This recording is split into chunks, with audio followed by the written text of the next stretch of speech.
Okay, so I think we cover quite a bit about how to improve the return, as I mentioned in this first 2 points. The third one I mentioned is guard against bubble top. Okay, and I have been following the financial crisis observatory quite closely. They survey 500, 600 asset class globally for fixed income, equity, currency, commodity. They cover everything. Okay, so what are they saying now? And what they are saying now is that, well, the European bond market is in a bubble. Okay, you look at the LPPL trust and LPPL confidence, and you can see some of that later on. So any of these number, over 30%, that's a warning. Okay, so you can see that in this case, the Belgium, France, Luxembourg, Italy bond index, it's 45% plus, 45% plus. So the European bond with negative yield, obviously in a bubble. Okay, in normal time, we expect to get some interest, but in this case, it's negative yield. Spanish and Irish bond, the same thing. Financial subordinated index, so this will be insurance company, banks. The first two are sovereign. Okay, so this one is business. Okay, business again is quite high. S&P for U.S. S&P healthcare provider and service, that's 3362. Healthcare technology, like what is this company called? Lumina?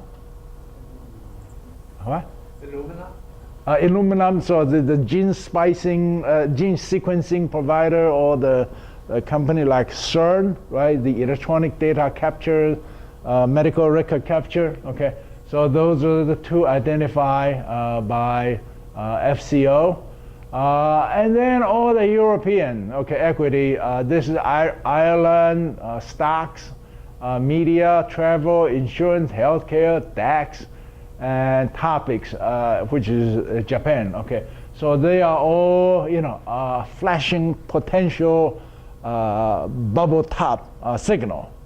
On the other side, we have these negative bubble. Okay, so for example, Lima, which is Peru's index, I think it declined 25% so far this year. Okay, and the reason is that Peru obviously is a major copper producer, and copper price has suffered.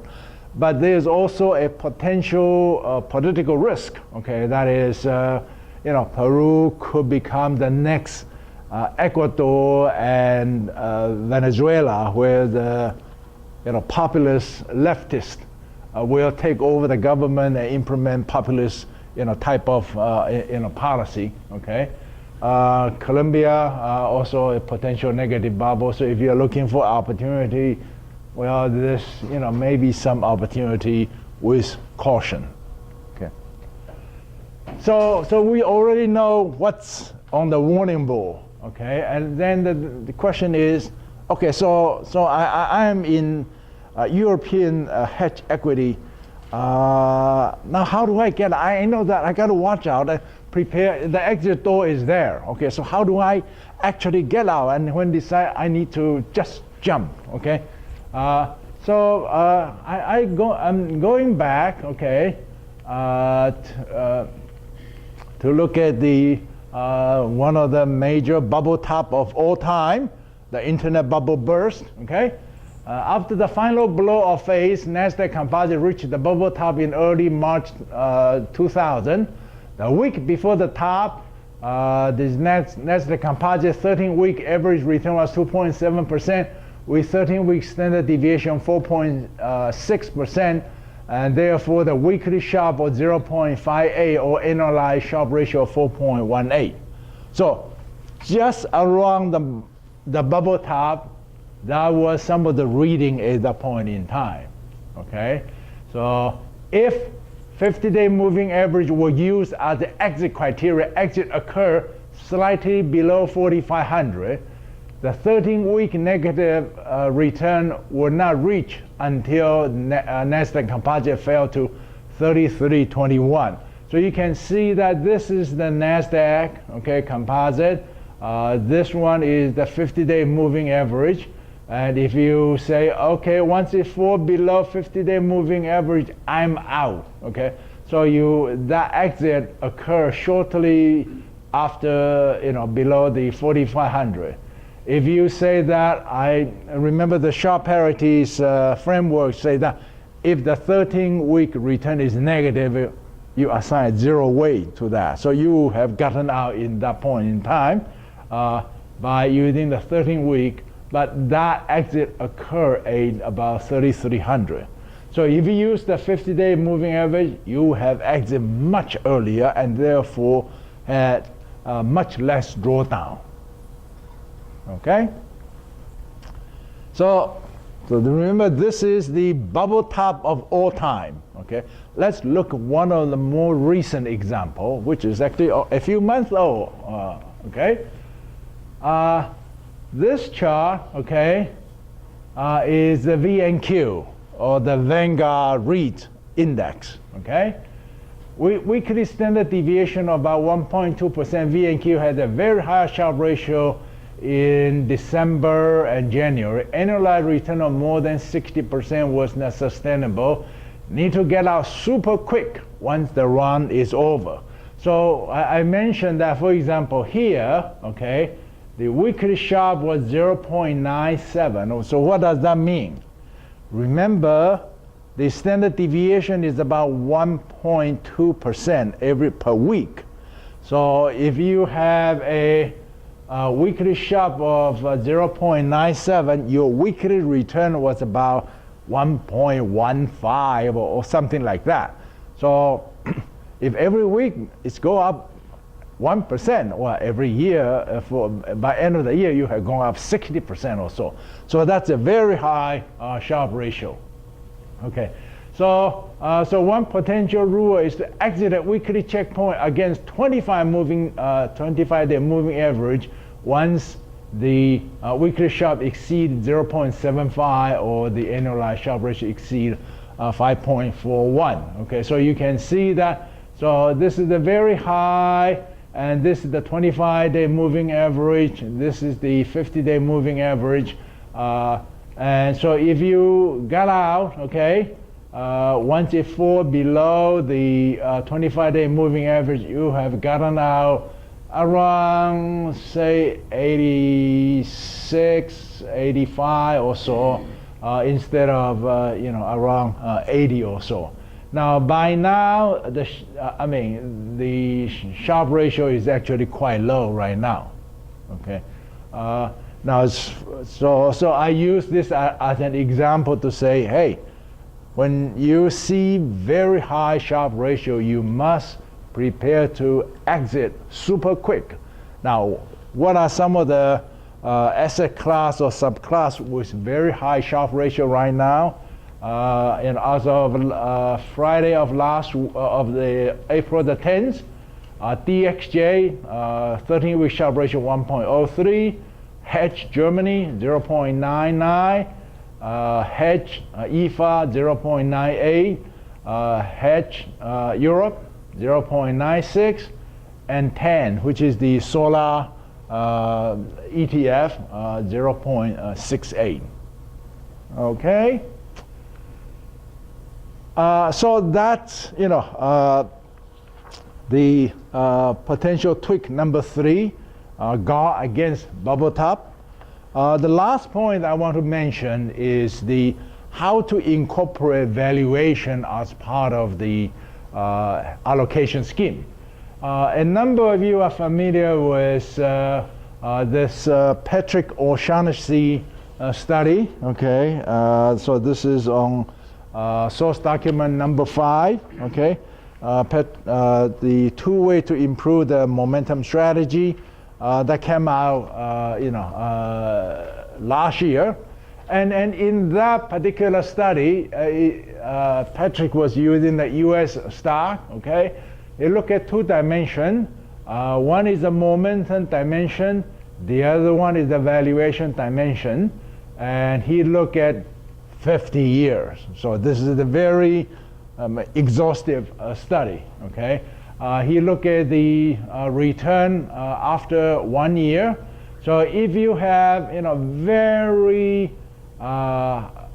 very high valuation and very bad momentum, the average annual return, was about 1.2%. If you could invest in very cheap stock, but with very strong momentum, then you get very high return. Okay? And actually did a simple regression to say that annual return is minus 1.09 plus 2.286 times valuation quintile plus 1.084 times momentum quintile. So what this means is that, hey, looking at the performance 1 year out, the valuation actually has greater impact on the return than the momentum's contribution. Okay, so we say, okay, so we know that we want to buy cheap, okay, and we still want the momentum, okay. So you can see that, for example, in this particular quintile,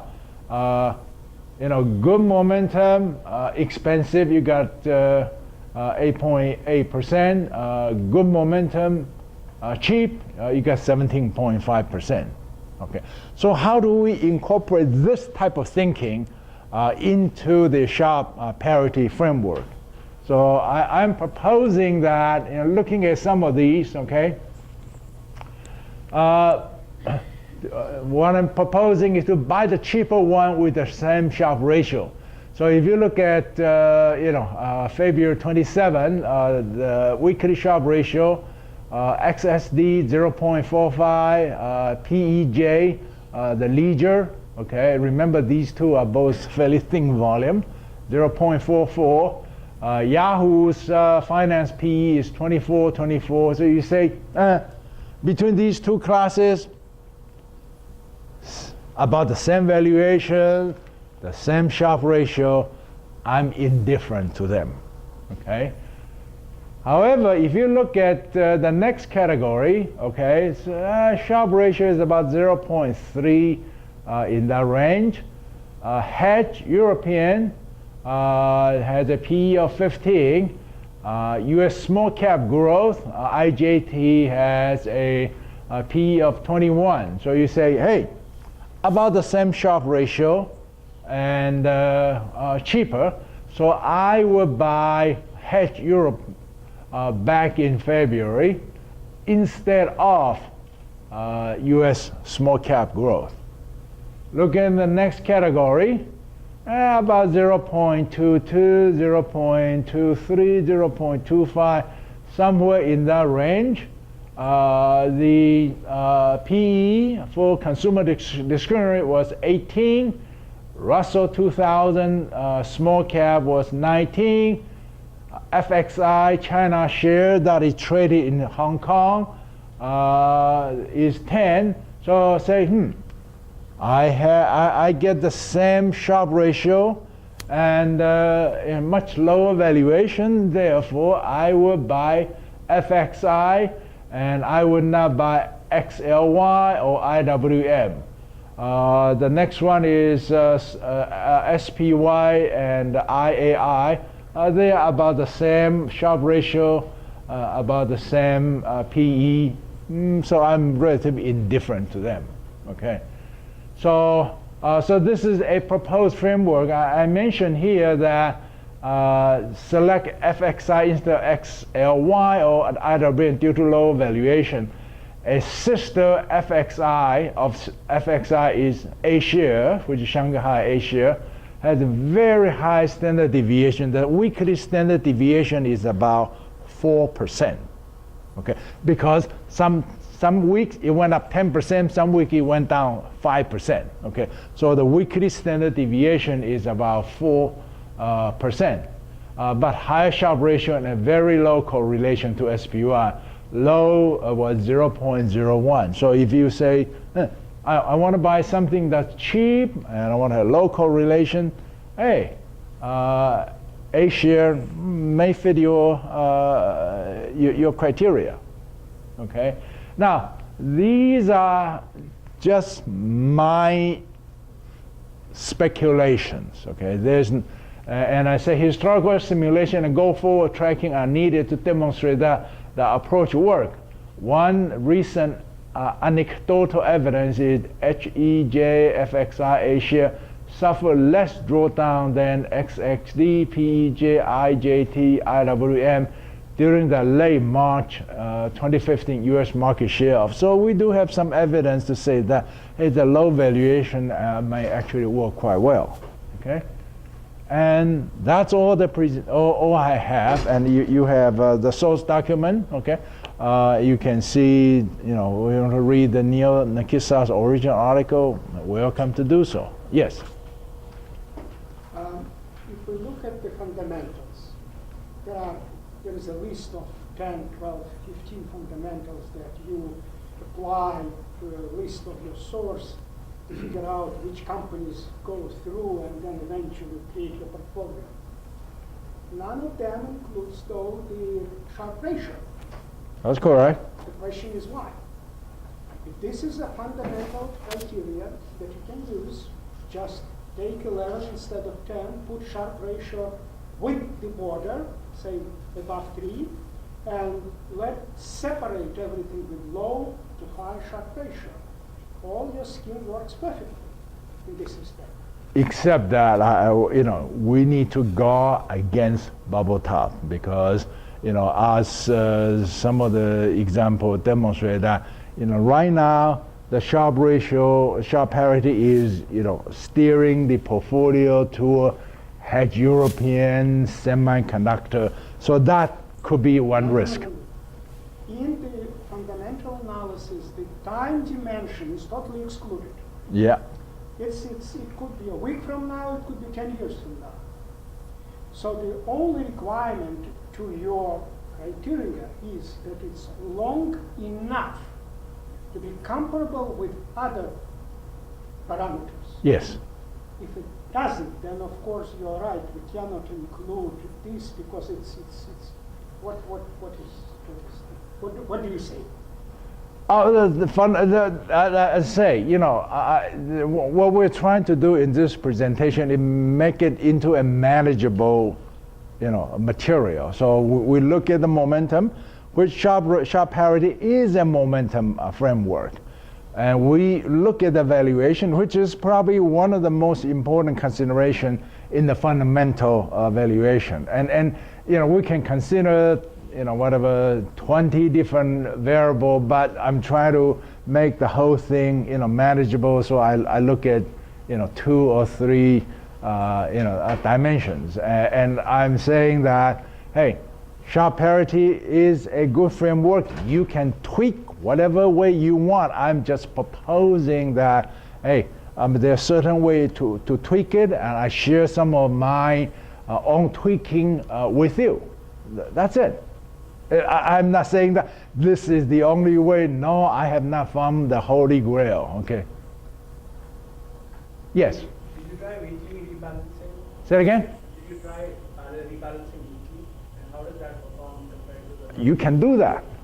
I try. What I'm doing is because one of the non-issue of Sharpe parity, okay, is that the weight will change every time you rebalance, okay, and else, folio tracking has shown that, and maybe that it's, from 45% to 43%, okay. Every time you rebalance, it will change, okay. That's a known fact, and therefore there are many trading. So I actually have an account, okay, that try to sort of follow the Sharpe parity, but try to limit the number of transaction, and it come out with, you know, portfolio of certain shape. Okay, you are certainly welcome to do that. Okay, and all I'm doing here is say, we know that Sharpe Parity will produce a number of will produce, you know, many trade every time it rebalance. So I have intention to try to reduce the number of rebalance. Okay. Yes, Joe. Is there a website we can go to where we can easily find the Sharpe ratio for a listing of ETFs, 13-week or whatever? The way to do it is the easiest way. Okay, is probably to download the data from Yahoo. Okay, and then, you know, perform the calculation using Excel. Okay, the problem is that when there's a dividends and whatever, then you got to re-download the whole thing. You cannot say one more week, then we put in one more number. Okay, so you need to re-download the whole data series. But the calculation is quite simple actually. Okay, you calculate the average weekly return, calculate the standard deviation of return, divide one by another, then you got it.